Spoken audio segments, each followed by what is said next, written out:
Hello বন্ধুরা, welcome to my mini blog. Kali পুজোর ঠিক আগের দিন রাত্রেবেলা বাড়ি যাওয়ার পথে এখানে দাঁড়িয়ে পড়লাম।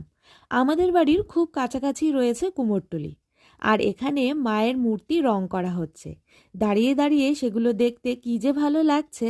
আমরা এই মূর্তিগুলোর মধ্যে মায়ের অপূর্ব রূপ দর্শন করি, কিন্তু যাদের হাতের স্পর্শে এই মূর্তিগুলোর মধ্যে মায়ের রূপ ফুটে ওঠে, তারা যে কি পরিমাণ অক্লান্ত পরিশ্রম করে সেটা এখানে না এলে বোঝা যায় না।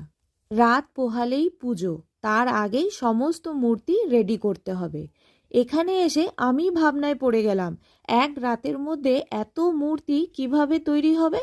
কিন্তু তাদের সাথে কথা বলে আমার মনে হলো তাদের এগুলো কোনো ব্যাপারই নয়, এক রাতের মধ্যেই সমস্ত মূর্তি তারা কমপ্লিট করে ফেলতে পারবে।